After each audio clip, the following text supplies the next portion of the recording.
I bankrolled my wife's spiritual soap empire. She dumped me for her business coach. Now I have the kids and she's broke and begging me back. This all started about 2 years ago, but to really understand how badly I screwed up, you have to know the background. So, I'm Mike, 35, male. I was married to Anna, 34, female, for 12 years. We've got 2 awesome kids, Zoe, 11, female, and Maya, 9, female. We were that typical suburban family living in Virginia. You know the type. Nice house, decent jobs, kids doing their activities, nothing crazy. I work in medical device sales. Sounds fancy, but I'm just a glorified salesman. Anna used to work in marketing before deciding to stay home with the kids. Anna was honestly amazing. We met in college. She was this creative, down-to-earth girl who could make anyone laugh and had this way of turning ordinary moments into adventures.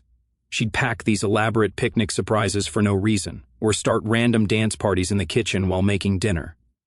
Every birthday or anniversary, she'd create these incredible scrapbooks filled with ticket stubs, photos, and little notes about our memories together. The kind of stuff that makes you feel like the luckiest guy alive, you know?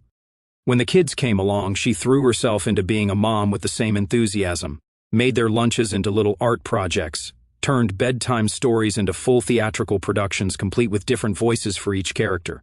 We weren't perfect, but we were solid. We had our date nights, shared inside jokes, and actually enjoyed hanging out together. Here's where my sister Jenny comes in. She's older than me by 2 years and got divorced about 3 years ago. Her ex was a real piece of work, cheated on her with some 23-year-old from his gym. Ever since then, Jenny's gone full women empowerment mode, like her whole personality changed. She started posting these crazy long Instagram captions about finding her authentic self and unlocking her feminine power or whatever. I didn't think much of it at first. She was hurting. And if posting quotes from self-help gurus made her feel better, who was I to judge? But then she started spending a lot more time with Anna. A lot more time. See, Anna was getting kind of restless. The kids were both in school full-time, and I could tell she was bored. She'd always been super creative, used to make those amazing scrapbooks and stuff for the kids. But now she was just scrolling through her phone all day and watching those mind-numbing reality shows. Jenny started coming over 3 to 4 times a week for these sister sessions. Their words, not mine. They'd sit in our kitchen, drinking coffee and talking about unleashing their potential. Jenny kept showing Anna these Instagram accounts of women who built empires from their phones, most of them selling crystals, essential oils, or whatever. My parents were actually supportive of this whole thing too. Mom was all, "It's so nice the girls are bonding," and Dad just nodded along because, well, that's what he does. Even my in-laws thought it was great that Anna was finding her passion. Nobody saw what was coming. Anna started talking differently. Everything became about mindset and abundance. She joined all these Facebook groups about the mompreneur lifestyle and would stay up late watching YouTube videos about scaling your business. One night she came to me all excited about this idea for making special soap. Not just regular soap, this was going to be spiritual soap with crystals in it. She had this whole plan about targeting the wellness community. And you know what? I actually thought it was a good idea. Anna's creative, she's good at marketing, and people are really into that spiritual stuff right now. Plus, I wanted to be supportive. My dad always taught me that a good husband supports his wife's dreams, so I jumped in 100%. I spent a couple of weeks helping her get started, used my sales experience to help set up her website, got her supplies, hired a tech guy to set up inventory tracking and payment systems. It cost us about $3,000 to get everything going, but I figured it was worth it to see her excited about something. Jenny was over all the time now, helping Anna with social media stuff. They do these photo shoots with the soap, arranging crystals and flowers around it, using these special lights I bought. Anna started calling herself a craftpreneur, typing that still makes me cringe, but whatever. The first few months were actually pretty great. Anna was happy. The house was always clean because she wanted good backgrounds for her soap photos, and she was still super involved with the kids. She'd even let them help with product development, basically letting them pick scents and colors for new soaps. It was cute. Our friends were supportive too. They all bought soap. Anna would go to local craft fairs and actually sell quite a bit. She was making these cute gift boxes with different soaps and crystals, and people loved them. The local yoga studio even started carrying her stuff. I was so proud of her. I kept telling everyone how amazing she was doing, how she built this business from scratch. Jenny was going around telling everyone she was Anna's business mentor. She wasn't. She just showed her how to use Instagram filters. Even my mom bought like 20 soap sets to give to her friends at church. But hindsight's 20/20, right? This was just the calm before the storm. For about 6 months, the business was actually doing really well. Anna was making $5,000 to $6,000 a month selling her spiritual soap stuff. Not going to lie, I was pretty impressed. But that's when things started getting weird. It started small. Anna got invited to this women in business conference in Richmond. Cost $800 for a weekend ticket, but she was excited and the business could afford it, so why not? Jenny obviously went with her because God forbid Anna do anything without her business mentor. They came back different, like they joined some kind of weird business cult or something. Suddenly everything was about scaling and building your empire. Anna started buying all these online courses about maximizing your feminine business energy, whatever the heck that means. She had Jenny over even more, and they'd spend hours planning her ascension to CEO status of a soap company that operated out of our garage. Then came the changes to our routine. Anna used to make dinner every night. She was actually a great cook. But now she was too busy manifesting abundance to do mundane tasks, direct quote. I started having to pick up takeout on my way home from work because apparently cooking would diminish her CEO energy. The kids started noticing too. Zoe had this big basketball tournament, and Anna missed it because she was doing some online masterclass about Instagram Reels. Maya's teacher called because she hadn't been doing her homework. Turns out Anna was too busy with her business strategy sessions to check it anymore. Our garage turned into this insane soap factory. We couldn't even park the cars in there anymore because it was full of drying racks and boxes of supplies. The house always smelled like essential oils and sage because apparently you have to sage your soap inventory for good business energy or some crap. I tried talking to her about it. Hey, maybe we should find a balance here? She looked at me like I'd just told her the earth was flat. Mike, you don't understand. This isn't just a business, it's a movement. We're helping women unlock their spiritual potential through mindful cleansing. I wish I was making this up. Jenny wasn't helping at all. She'd be there practically every day encouraging this nonsense. Anna, you're such a visionary. You're going to be the next Gwyneth Paltrow. Because that's what the world needs, another overpriced wellness brand. The spending got crazy too. Anna started buying all this expensive office furniture for her CEO space, also known as the spare room. She spent $1,200 on this fancy chair because abundant CEOs need abundant seating. She hired a business coach to help her step into her power, started going to all these networking events and seminars. Our joint account was getting drained. When I brought it up, she got super defensive. I'm investing in our future. You should be grateful I'm bringing in money. Most men would love to have a wife who's building an empire. The worst part? Our friends and family were still encouraging her. My mom kept sharing her business posts on Facebook. My dad told me I should be proud of having such an entrepreneurial wife. Even my friends were like, dude, she's killing it, you should be happy. But they didn't see what was happening at home. The kids were eating cereal for dinner because mom was too busy doing Instagram lives about mindful soap creation. The house was a mess unless she was filming content. She started missing parent-teacher conferences because they conflicted with her mastermind sessions. One night I found Zoe crying in her room. She'd gotten an A on her science project and wanted to show Anna, but Anna was too busy filming soap-making tutorials to look at it. That hit me hard. Like, what the hell happened to my wife who used to be so excited about every little thing the kids did? I tried everything to get her interested in literally anything else. Booked us a weekend getaway at that resort she always talked about. She canceled last minute because of some emergency business to strategy session. Got her into a fancy cooking class she used to love. She left halfway through because she needed to align her business energy. Even tried getting her back into doing stuff with the kids, like those amazing scrapbooks she made for their birthdays. Nope. Apparently that was limiting her entrepreneurial potential. When I brought up how much the kids missed spending time with her, she just gave me this condescending look and said, "Men often try to dim a woman's light when she starts to shine too bright." Yeah, that's it. I'm intimidated by your magic soap business that's taking over our garage and ruining our family. I was really starting to hate all this spiritual business talk. So at that point, she was making decent money but spending it all on weird business courses and mindset coaching. That's when Brad showed up. This dude, man, where do I even start? She met him at some entrepreneur conference in DC, came home talking about this amazing business coach who had revolutionized the spiritual product industry or whatever. According to his Instagram, which I later checked out, he was some kind of business guru who helped heart-centered entrepreneurs scale their divine businesses. I'm not even joking. That's exactly what his bio said. Brad was like every stereotypical business coach you can imagine. always wearing tight blue suits, perfect white smile, constant photos of himself working in exotic locations. Total douche vibes. But Anna, oh man, she was completely starstruck. The first red flag was the price of his coaching program. $15,000 for 6 months of coaching.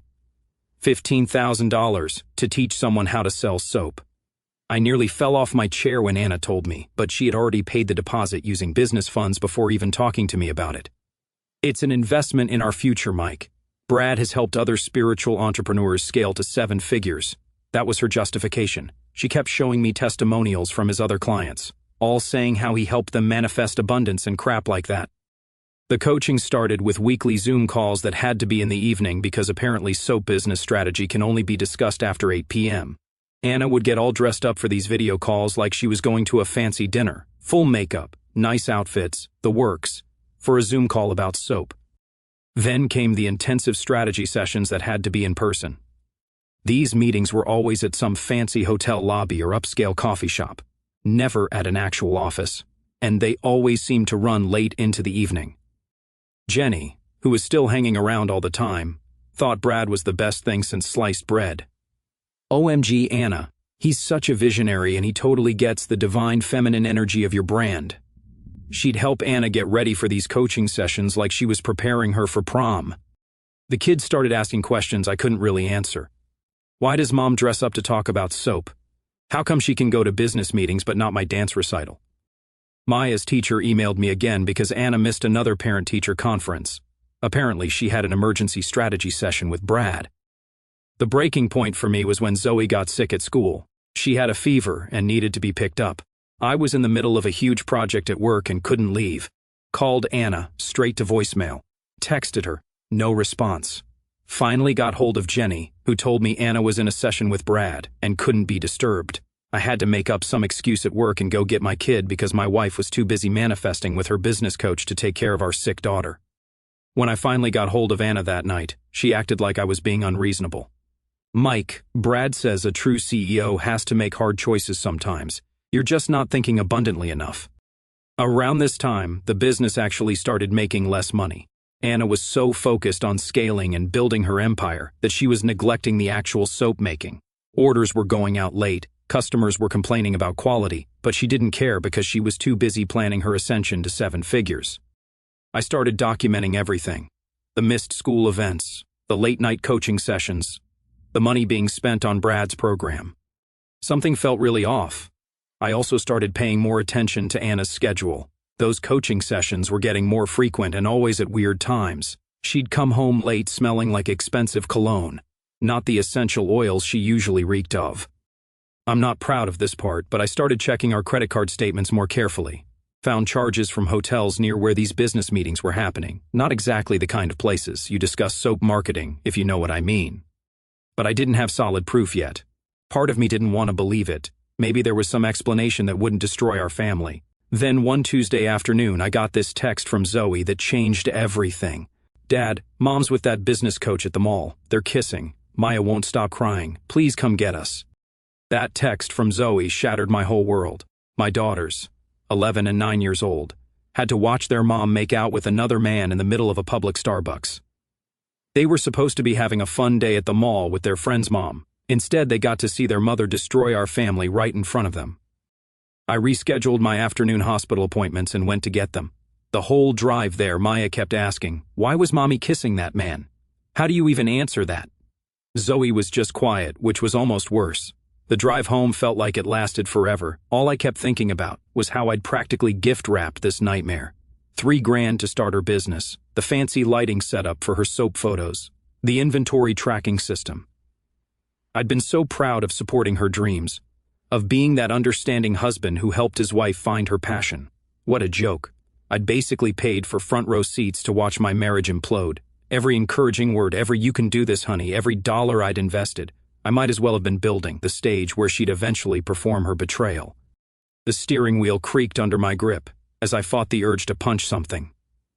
Some supportive husband I turned out to be. So busy patting myself on the back for helping her start a business that I didn't notice she was starting something else entirely with Brad. I sent the girls to their rooms when we got home. They didn't need to see what was coming next. They'd seen enough of their father's failures for one day. Then I waited, paced around our kitchen like a caged animal, staring at that damn text from Zoe over and over. 11 words that just nuked our entire family. Anna practically danced through the door around 7, looking like she'd just won the lottery, cheeks flushed, hair slightly messy. Now I knew why. Wearing this new outfit I'd never seen before. She's rambling on about her amazing breakthrough day and how Brad helped her unlock her next level of abundance. Didn't even notice the kids weren't around. Not a single "where are the girls?" Just kept going on about her fantastic day of business development. I didn't say a word, just stood there, arms shaking with rage as I held up my phone with Zoe's text. Watched her face do this whole performance. First, this confused puppy look, head tilted like she's trying to decode hieroglyphics. Then, this flash of panic when reality hit her. "Oh, Mike," she laughed, actually laughed. The girls probably just misunderstood what they saw. You know how kids can be, always making up stories. I kept staring, my jaw clenched so tight I thought my teeth might shatter. "Honey, you don't understand," she tried again, switching to her spiritual guru voice. "Brad and I were just doing an intensive energy alignment session." "Energy alignment?" I exploded, my voice bouncing off the kitchen walls. "Is that what you call making out with your business coach at Starbucks in front of our daughters?" She had the audacity to roll her eyes at me, actually rolled her eyes like I was some backward caveman who just didn't get it. "God, Mike, you're so traditional. This is a modern business relationship. Brad and I have a deep spiritual connection. I'm actually setting a powerful example for our girls about female empowerment and following your truth." Something in me snapped. I slammed my hand on the counter so hard everything rattled. My phone bounced and skidded across the granite. Pretty sure I heard something crack, either the phone screen or my last nerve. She started fixing her hair like we were discussing the weather. "You're obviously the problem here, Mike. You've always held me back from reaching my full potential. You just don't understand the depth of what Brad and I are building. I've never wanted to flip a table more in my life. 12 years of marriage, and my wife was standing in our kitchen, preening in the microwave reflection, justifying cheating on me as some kind of feminist business strategy. All while our daughters were upstairs, their worlds shattered because mommy was too busy manifesting her truth to remember she had a family." "You're right," I said, my voice deadly calm. "I don't understand. I don't understand how you could do this to our kids. I don't understand how you could throw away our family for some con artist in a blue suit. And I really don't understand how you can stand there fixing your hair when your daughters are upstairs crying." She just kept primping, muttering about my negative energy and how I was blocking her abundance. That's when I knew the woman I married was gone, replaced by whatever this spiritual soap CEO monster was. I called Jenny right after. Guess what? She knew. Had known for weeks my own sister had been covering for Anna, telling me she was at business development workshops when she was really meeting Brad at hotels. Jenny's response? Anna's just living her truth and expanding her feminine energy. What the actual hell? After that fight with Anna, I drove around for hours, couldn't go home, couldn't face the kids, couldn't process how my whole family was falling apart. When I finally got back, my parents' car was in the driveway. Great. Walking in, I found the typical drama setup. Anna at the kitchen table crying her fake tears, my mom hugging her like she's some wounded angel, Dad standing uselessly in the corner, and Jenny, oh Jenny, pacing around like some cut-rate lawyer about to deliver her closing argument. "How dare you?" Jenny launched at me the second I walked in. She actually pushed me, both hands right in the chest. "You egotistical, controlling piece of crap. Anna's building an empire and you're trying to tear her down because you can't handle a strong woman." I caught her wrist before she could shove me again. "Don't touch me, Jenny, not after what your friend did to my kids today." "Let go of your sister," Mom yelled, still hugging Anna. "Your precious Anna was making out with her business coach at the mall in front of my daughters, in front of your nieces. Jenny, want to defend that?" Jenny yanked her hands away. "That's a business relationship. You wouldn't understand the deep connection entrepreneurs develop just because your marriage is so primitive and traditional." Primitive? I was done. So done. You want to talk primitive? Let's talk about how you've been covering for her, making excuses when she misses the kids' events, lying about where she is. Tell me, Jenny, how many hotel rooms have you booked for their business meetings? Anna's head snapped up. Jenny went white.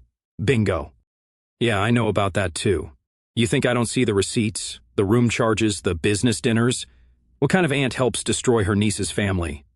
You're twisting everything, Jenny was screaming now. Just like David did to me.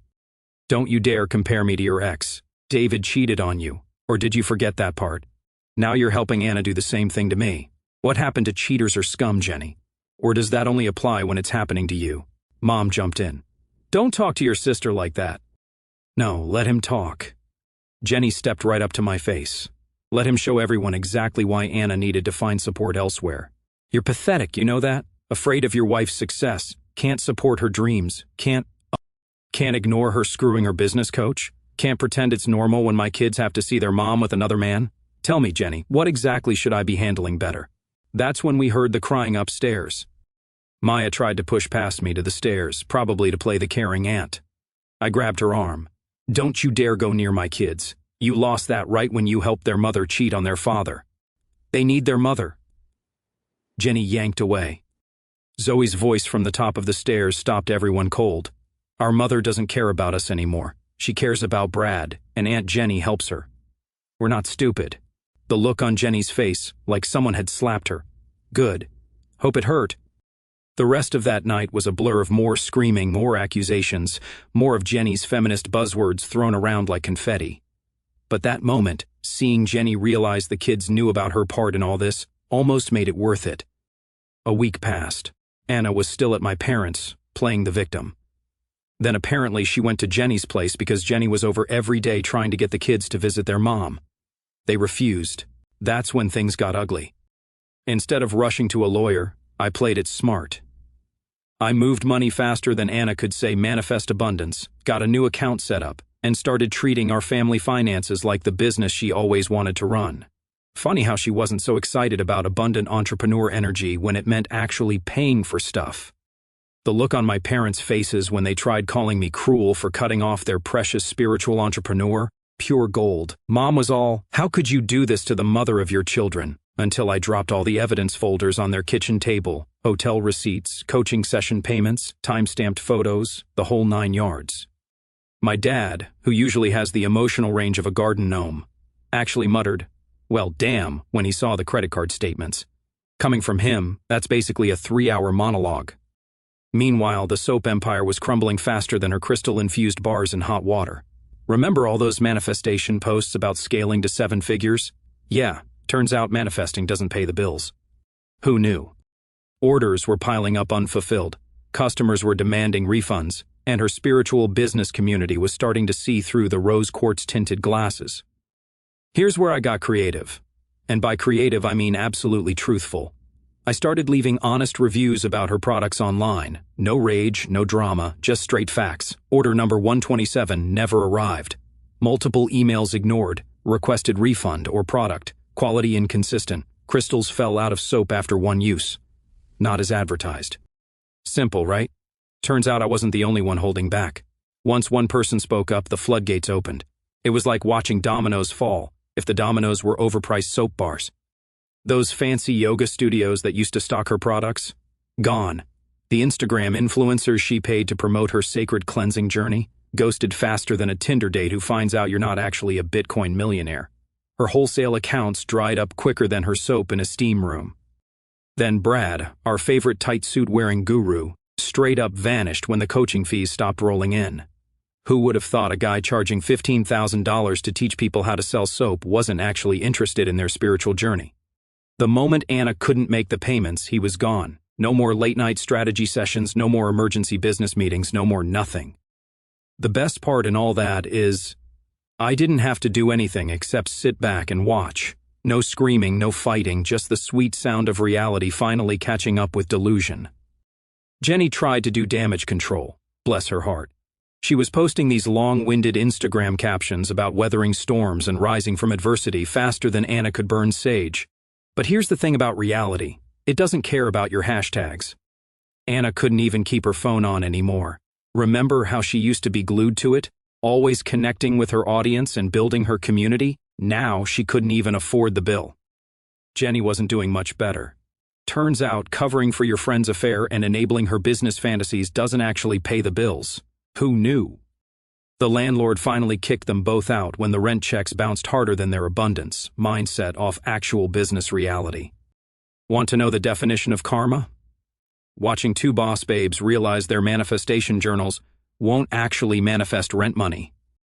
With nowhere else to go, I heard that Anna, our spiritual soap queen, showed up at her parents' doorstep with all her CEO energy deflated like a week-old balloon.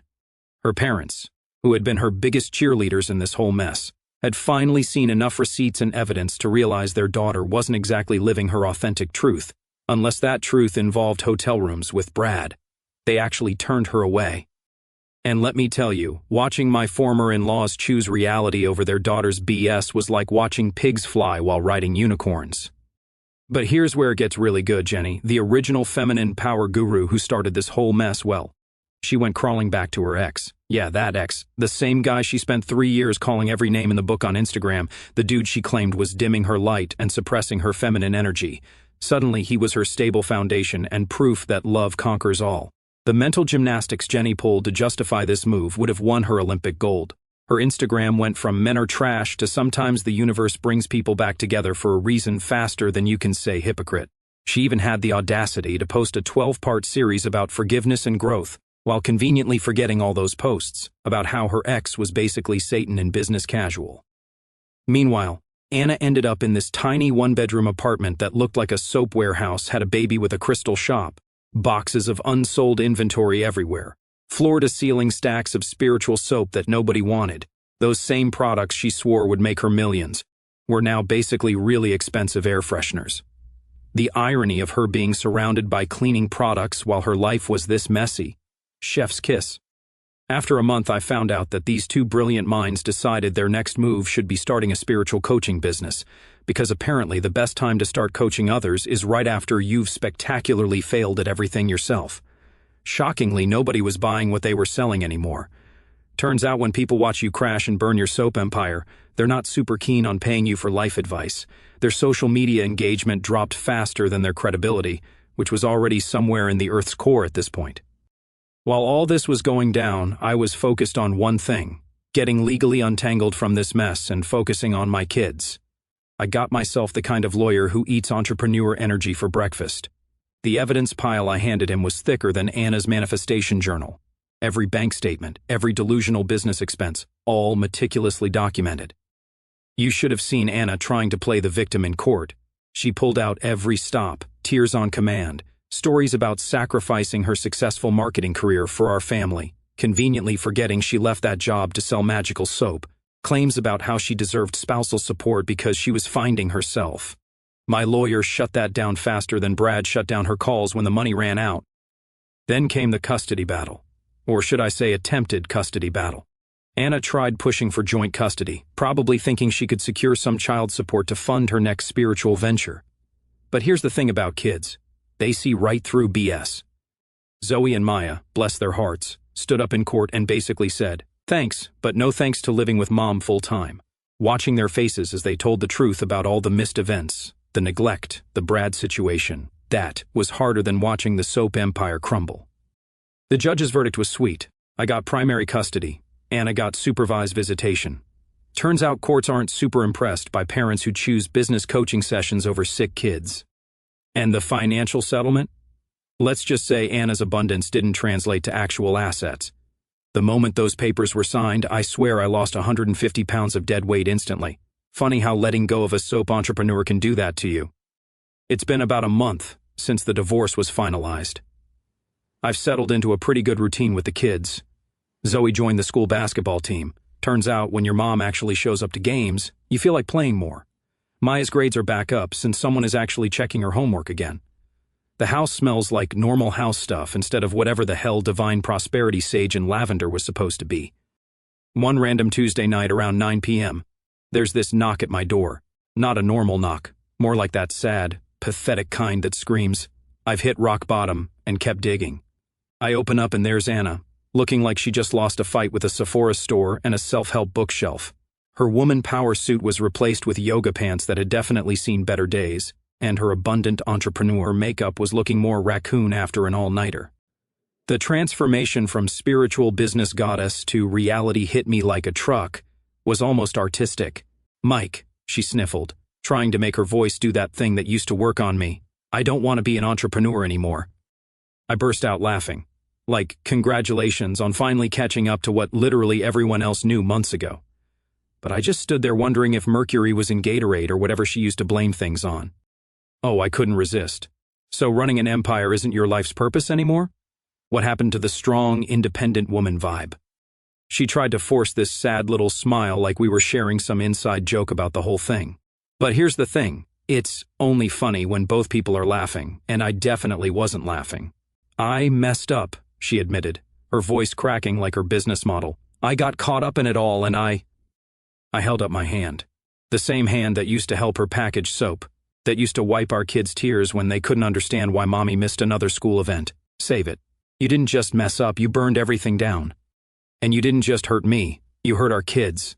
Her face did this thing where it kind of crumbled, like one of her handmade soap bars left in the rain. I don't know what to do anymore. I got flashbacks of all those nights I sat up with Maya while she cried because her mom was too busy aligning her business chakras to read her a bedtime story.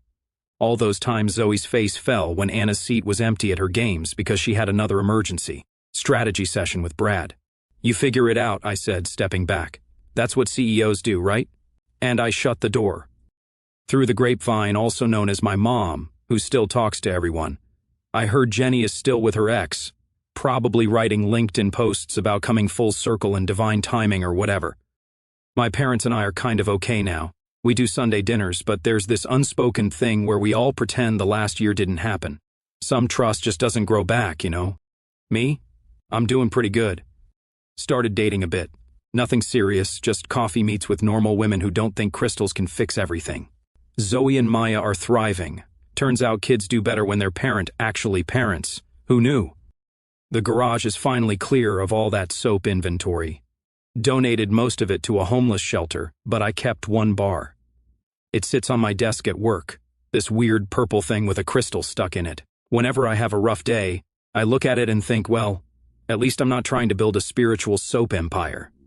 Sometimes the best revenge isn't revenge at all. It's just living well and keeping one ridiculous soap bar as a reminder that reality always wins in the end, even against the strongest abundant CEO energy. And that is how my marriage dissolved faster than a soap bar in hot water. At least we can say it was a clean break, right? I'll see myself out.